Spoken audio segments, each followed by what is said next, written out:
I'm just giving them updates and cases.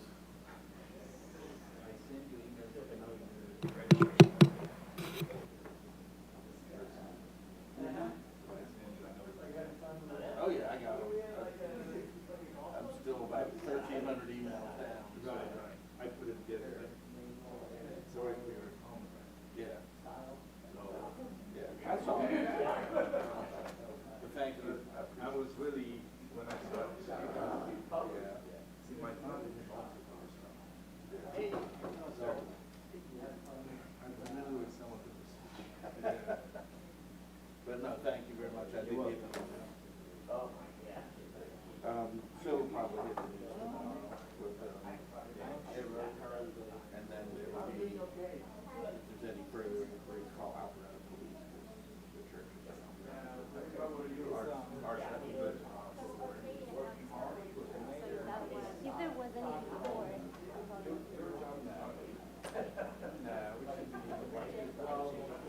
Yeah, briefly. The others, so we just had a 50-year-old man struck in the car. He is critical. He's going into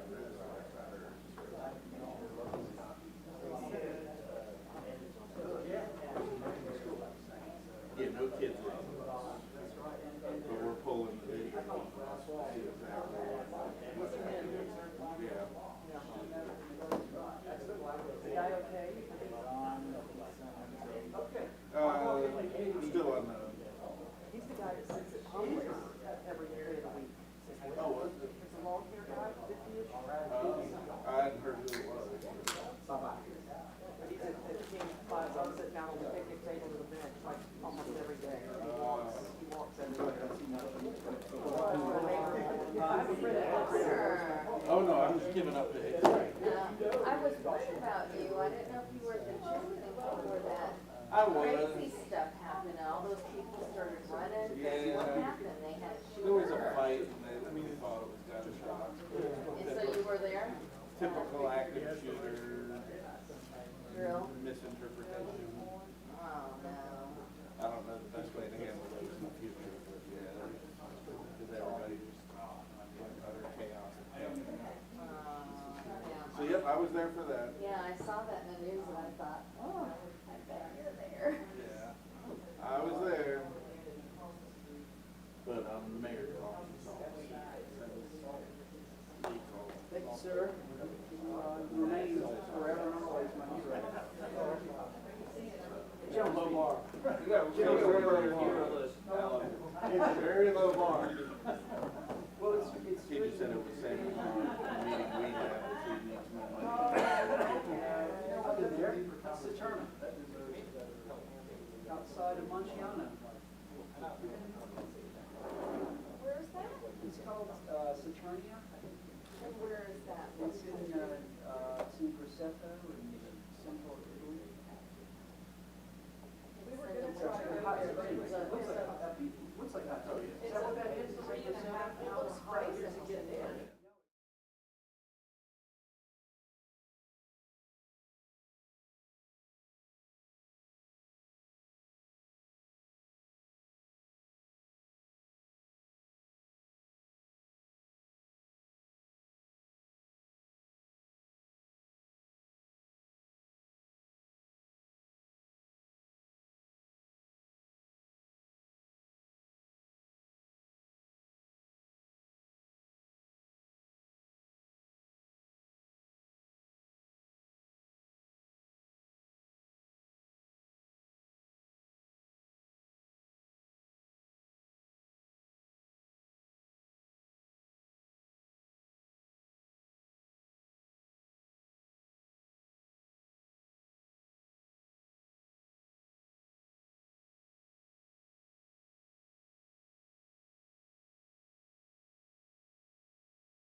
All right, good evening, everyone. We're about ready to begin.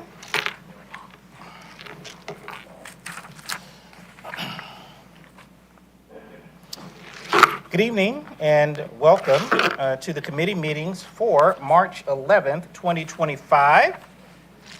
The elected body present, Mayor Kurt Wilson, Councilmember Christine Hall, Councilmember Alan Sells, Councilmember David Johnson, Councilmember Sarah Beeson, Councilmember G. Lee Hills, and Councilmember William Morthland.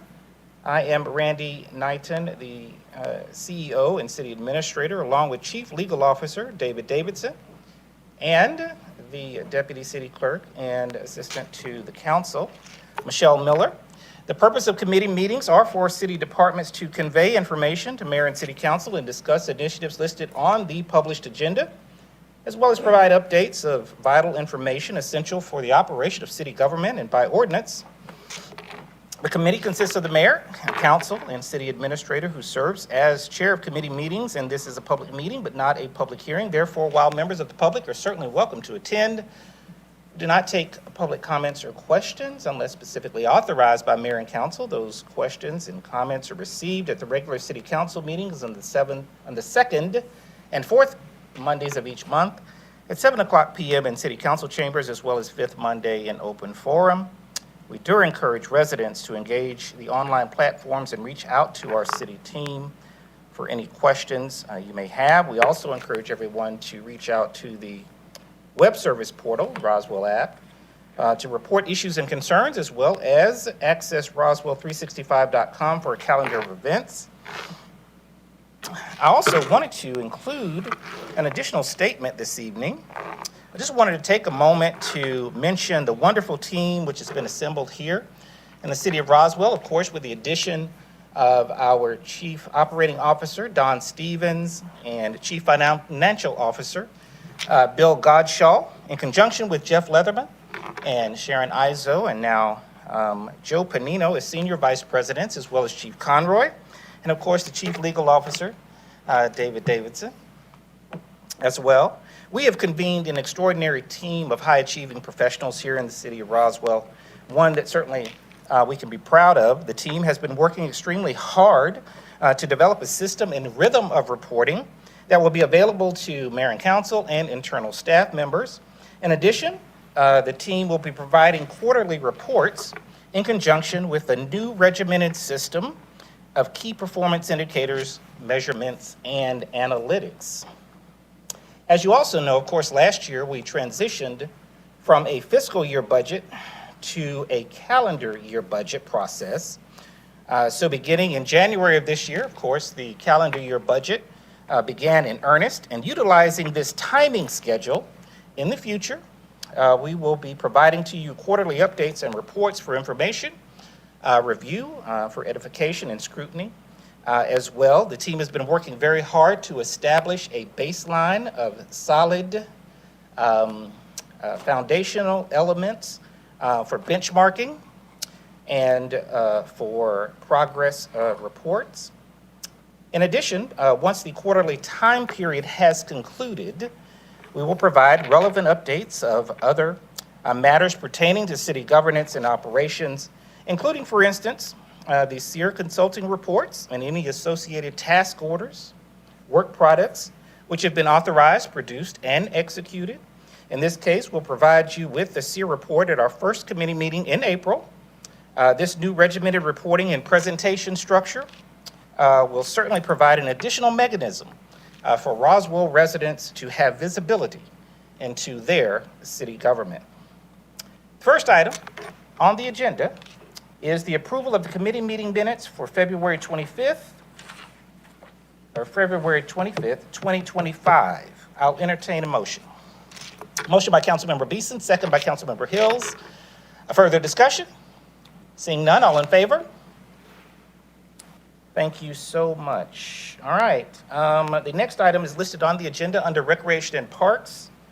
Item number 2, consideration to approve BA 350-62000-03-24-25 in the amount of $53,010 to recognize insurance disbursement and expenses related to damage at Girard Landing Park. Mr. Malone.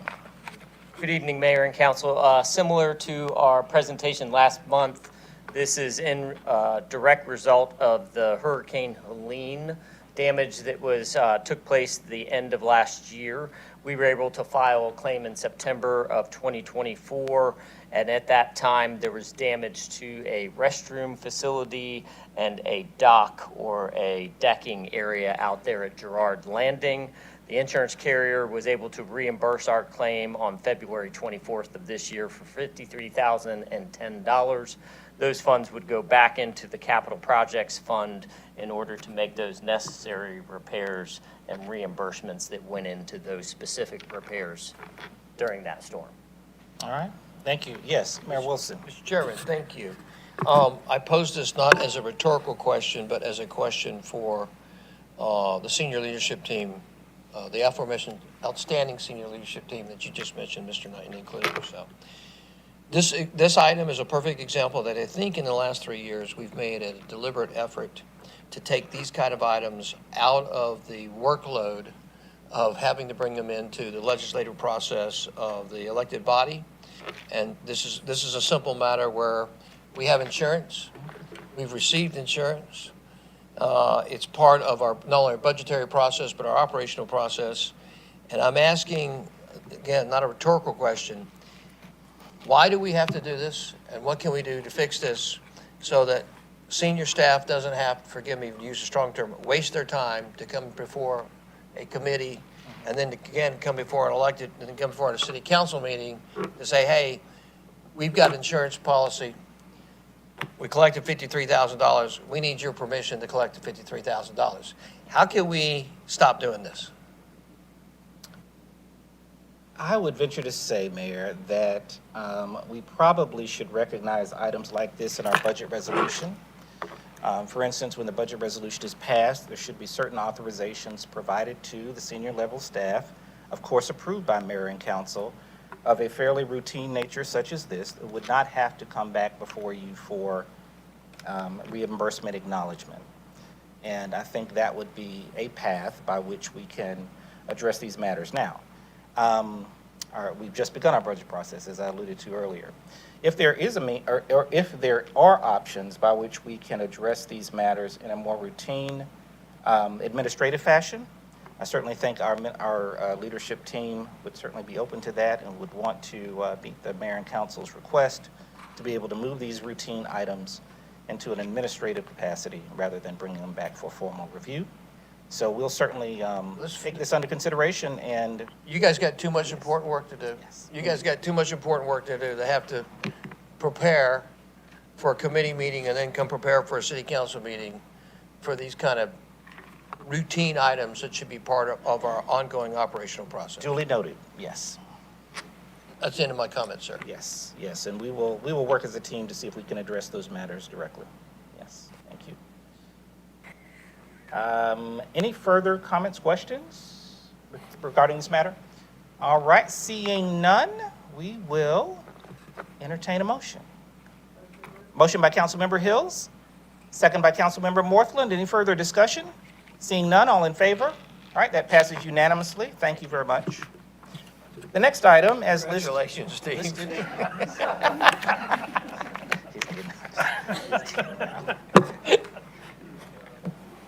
Like I'm out. I need to call.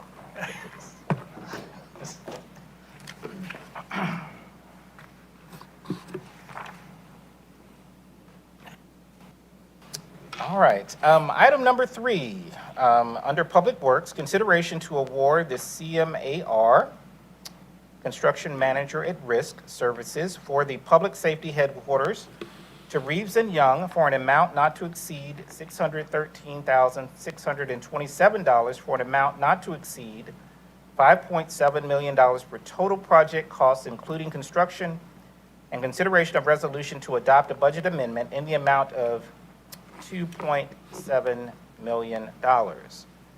Chairman, Yes. may I make a statement before you introduce the Please, Senior Mr. Vice Mayor, President, yes. Sharon Izzo, and the Director of Public Works, Mr. Brian Watson.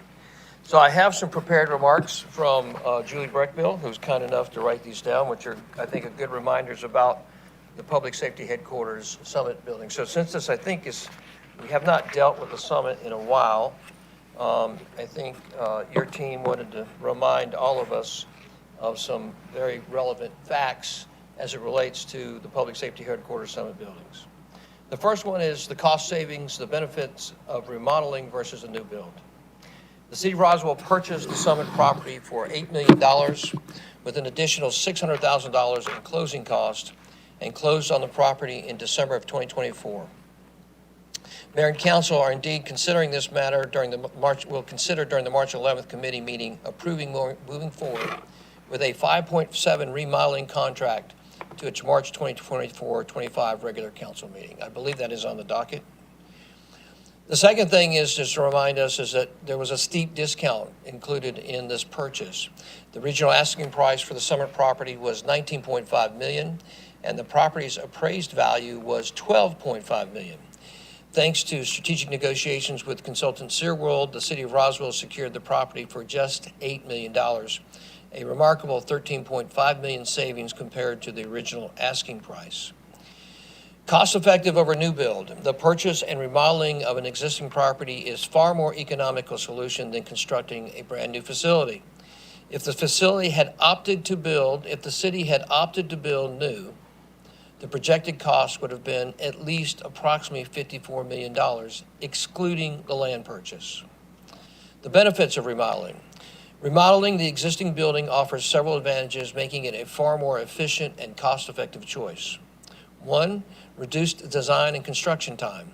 Remodeling time takes only 3 to 4 months for design versus 9 to 12 months for a new build, and 6 to 9 months for construction versus 16 to 24 months for new construction. No delays for material shortages. With a remodel, the city avoids long lead times on materials like steel, concrete, and elevators, which are common delays in new builds. Third, faster permitting process. Remodeling requires less permitting time compared to new construction. Fourth, efficient use of existing space. About 95% of the second and third floors of this building can be used without major renovations, maximizing space with minimal upgrades. Additionally, there will be an expedited move-in. Because of the fast remodel timeline, the city can move staff into the facility by spring of 2025, much sooner than waiting for a new build. This phased approach accelerates the relocation process and allows for quicker operational efficiency. Maximizing bond dollars. Purchasing this property below its market value allows the city to stretch its approved bond dollars, helping to fund other vital public safety projects such as the new E911 Center and Fire Station number 27 in East Roswell. Strategic location. The Summit property is an essential location within 5 minutes of key areas in the city that have the most emergency calls and public safety activity. The building's location offers immediate service coverage for 20 square miles of the city, ensuring rapid response times for both police and fire. Additionally, from a strategic perspective, it is a catalyst for further growth. This purchase will also serve as a springboard for additional economic development in the surrounding area, benefiting the city as a whole. Some background on history. The need for a new public safety headquarters has been clear for a long, long time, as both the police and fire departments have been outgrowing their current office spaces. For instance, the police department currently has over 160 employees cramped into limited space at their 39 Hill Street office, while the fire department has had to repurpose closets to house staff at its Henry Road building. The new public safety headquarters is a crucial part of Roswell's ongoing commitment to support first responders and enhance safety and responsiveness within the community. In November 2022, voters approved $52 million in bonds for public safety projects, including the new headquarters. In terms of location selection, after reviewing 8 potential sites, the city chose the Summit office buildings at 1080 Holcomb Bridge Road due to its ideal central location, existing infrastructure and its ability to accommodate the needs of both the police and the fire departments now and in the future. Thank you, Mr. Chairman. Thank you, Mayor. Thank you for that very comprehensive overview of the Summit project. Obviously, this is something that has been a premier project for the city per the bond approval, and it will provide several opportunities for our public safety officials, as well as being a catalyst for that particular area of Roswell. So thank you very much for that summation and reminder to all of us of the importance of the project. And with that, I will turn it over to Ms. Izo and Mr. Watson. Thank you very much, sir. So the next step here with Summit is to move into the construction phase. We are ready to move into design and are electing to use the construction manager at risk delivery method. That does a couple of things for us. It identifies our contractor, has our contractor working alongside our designers as they finalize the design plans for Summit. It also gives us the opportunity to cost all of those designs as we're moving through the process so that we assure ourselves that we're staying within budget. The city went through a procurement process to our pre-qualified vendors. The selected CM at risk firm is Reeves Young, who has extensive background in this kind of work. And this contract award is to get them on board, get us moving through design process, and establish the construction budget for the project at $5.7 million. We are happy to take any questions. Yes, Councilmember Hall. When do you expect the project to be complete, and police and fire, will they move in together or will they stage the move in? Can you elaborate on that a little bit? Exactly. Thank you for that question. We are actually already hard at work in the building getting the IT and technology installed. That will allow us to start moving in some of our police staff in April. After that, we'll continue work on the second and third floor, and we should be complete with that work by September, which will allow the balance of our police force to move in. And then the final piece of work will be happening on the first floor. That's where most of the construction is going to be happening. Kennel facilities, locker rooms, detention and processing. We'll need to have a generator as well for the facility. So all of that will go in the final phase, which we expect to be complete by the end of 2025. And at that point, we'll be able to move the fire department in and the rest of the police. Thank you. Other questions or comments? Councilmember Sells? Yeah, I just wanted to say, like the mayor, this area is certainly in need of attention.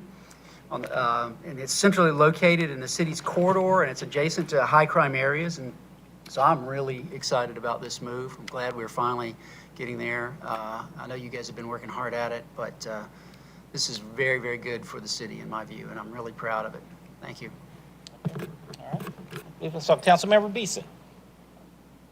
So to reiterate, this is purely for the construction management at risk contract that is for the $613,627.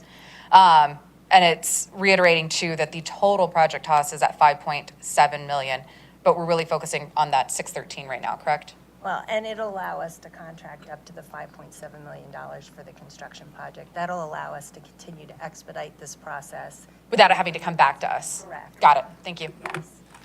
All right. That's a great distinction. Well, after your first. We made progress within the meeting itself. Yes.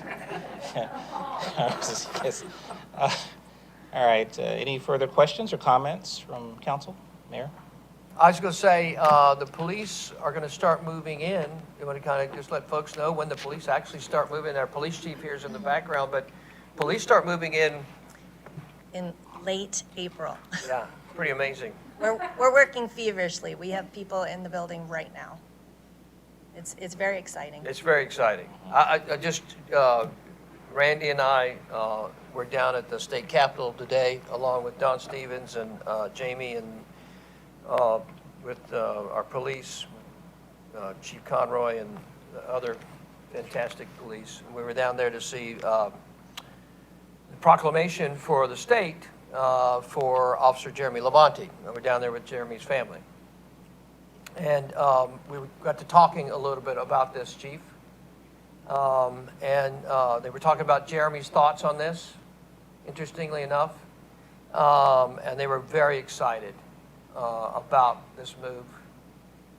And very excited, and thought Jeremy was very excited about it, obviously knew about it. We'll talk about something else they brought up to me later, maybe in private, that they hope is a part of this project. But we'll talk about that later, because you got to figure it all out with $5.7 million. Thank you, Mayor, and certainly a great honor for Officer Labonte and his family, and great recognition today. So thank you, Mayor, for his support, and for the council as well. I know that schedules were and timing in terms of information getting to you was what it was as well. But thank you all for your support, everybody. Any further questions or comments? All right, seeing none, we'll entertain a motion. Motion by Councilmember Sells, second by Councilmember Johnson. Any further discussion? Seeing none, all in favor? All right, that passes unanimously. Thank you very much. And that then does conclude the committee meetings for Tuesday, March 11, 2025. We'll entertain a motion of adjournment. Motion by Councilmember Hill, second by Councilmember Johnson. All in favor? All right, that passes unanimously. Have a wonderful evening.